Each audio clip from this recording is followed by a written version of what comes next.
आइए बच्चों, जो रदरफोर्ड का मॉडल चल रहा है इसका प्रायोगिक प्रदर्शन हो चुका है। आप जान चुके हैं, निष्कर्ष 1 भी हो गया है, निष्कर्ष 2। आइए थोड़ा सी जल्दी से इसकी व्याख्या कर दें। निष्कर्ष 1 में था कि कुछ अल्फा किरणें अपने मार्ग से बिना विचले परमाणु से सीधे निकल जा रही हैं। देख रहे हैं वो कौन कौन सी है। एक किरण नंबर 1 है और 9 है। इसका मतलब है कि जो परमाणु का अधिकांश भाग क्या है, खोखला होता है, जबकि थॉमसन ने ये माना था कि संपूर्ण धनावेश क्या होता है, 10⁻⁻10 के त्रिज्या के एक गोले में एक समान रूप से वितरित। निष्कर्ष 2 बता चुके हैं। निष्कर्ष 2 में कुछ अल्फा किरणें 90 अंश या छोटे कोणों पर अपने मार्ग से विचलित होती हैं। वह कौन कौन है? देखो, किरण नंबर 2 है, 3 है, 8 है और 7 है। इसका यह निष्कर्ष निकला कि अगर परमाणु के भीतर एक छोटा से भाग है, एक छोटे से भाग में धनावेश केंद्रित है, कोई धनावेशित भाग है, एक छोटे से भाग में धनावेशित केंद्रित होगा, तभी इन किरणों क्या कर रहा है, प्रतिकर्षित कर रहा है।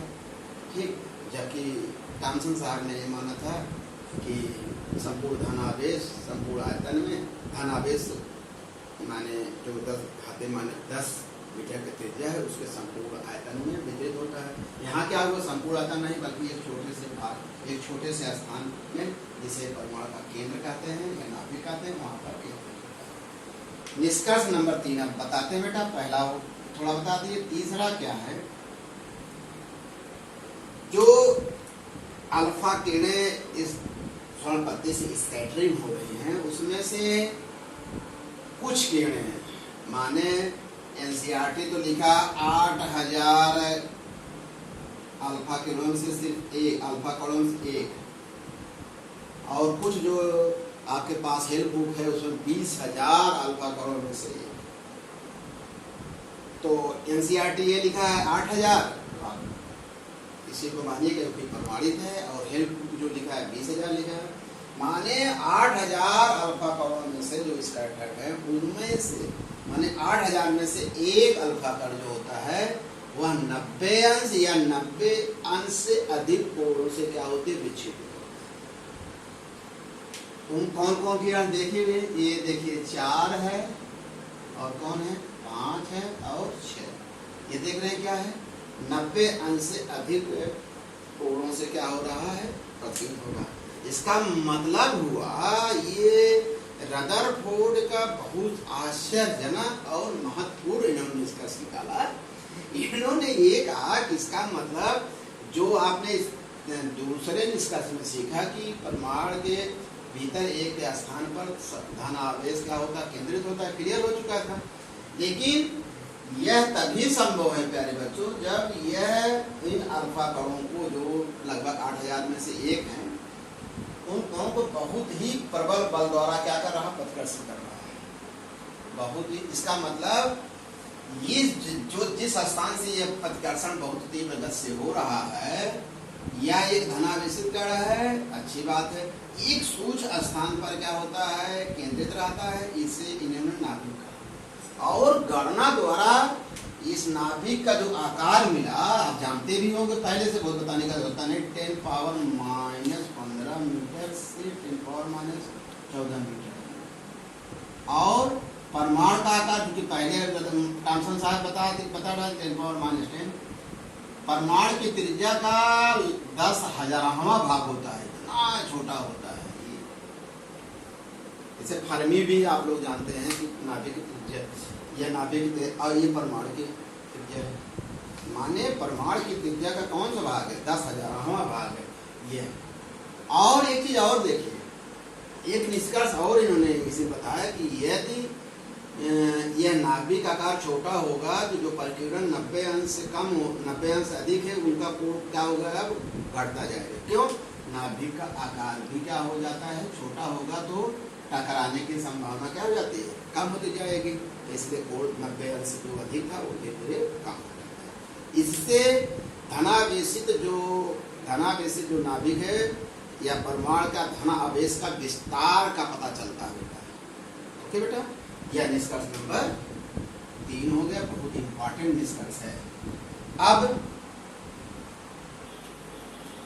आइए बेटा, अब आपको निष्कर्ष नंबर 4 बताते हैं। निष्कर्ष नंबर 4 से रदरफोर्ड ने एक महत्वपूर्ण निष्कर्ष निकाला और कूलाम के नियम के द्वारा उन्होंने ये बताया कि अगर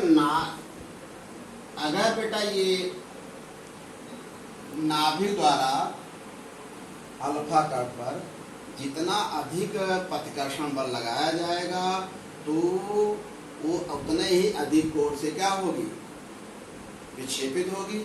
जितना ही कम बल लगेगा, अर्थात कूलाम के नियम के अनुसार क्या होगा, आप जानते हो कि F बराबर 1/4 पाई एप्सिलॉन 0, तो Q1 Q2 बटा R स्क्वायर। इसका मतलब कि अल्फा कण नाभिक से जितनी अधिक दूर पर होगा उस पर प्रतिकर्षण बल उतना ही कम होगा।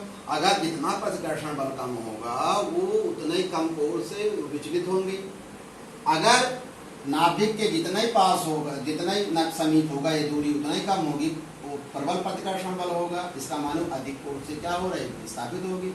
इसका मतलब रदरफोर्ड के निष्कर्ष से नियम से परमाणु की कूलाम का नियम उन्होंने बताया कि परमाणु दूरी के लिए भी सत्य है, क्योंकि कूलाम के नियम से ही प्रतिकर्षण बल की गणना की गई। एक महत्वपूर्ण निष्कर्ष है। अगर यहाँ से लिखना चाहो तो क्या लिख दोगे, 1/4 पाई एप्सिलॉन 0। यहाँ अल्फा कण पे जो आवेश होता है 2, नाभिक आवेश ZE बटा वह दूरी जहाँ से नाभिक और अल्फा कण जहाँ से प्रतिकर्षित वह दूरी है।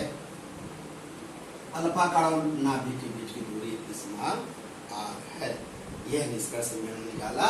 क्या निष्कर्ष निकाला, कूलाम का नियम परमाणु दूरी के लिए भी लागू होता है। रदरफोर्ड के निष्कर्ष से यह निष्कर्ष। आइए बेटा, अब जो है हम रदरफोर्ड का जो निष्कर्ष है, निष्कर्ष नंबर 5 बताते हैं। रदरफोर्ड ने यहाँ पर जो आपने क्या लिया, सोने की पत्ती लिया, भिन्न भिन्न धातुओं को भी लिया, अन्य धातुओं को लिया, और जब अल्फा का कण इस पर डालकर इसकी स्कैटरिंग देखा और काउंट किया तो देखा कि स्कैटर करने वाले जो अल्फा कण की संख्या है वो भिन्न भिन्न आई। इसका मतलब हुआ भिन्न भिन्न धातुओं के नाभिक के पर भिन्न भिन्न आवेश होते हैं। ठीक, और फिर गणना आगे उन्होंने किया कि नाभिक पर जो आवेश होता है प्लस ZE होता है, जहाँ Z आपको पता है पर क्या है, परमाणु क्रमांक है। ये इनके निष्कर्ष हैं कि रदरफोर्ड ने ही भिन्न भिन्न धातुओं पर नाभिक के आवेश की गणना अपने प्रयोग द्वारा किया और बताया कि नाभिक पर जो आवेश होता है वो ZE होता है। और इनमें चैडविक, साइंटिस्ट चैडविक ने इनकी मदद किया था, इसमें अपना भी रोल अदा किया था। ये इनके सुंदर निष्कर्ष है बेटा, इसका बढ़िया से नोट्स बना लीजिएगा।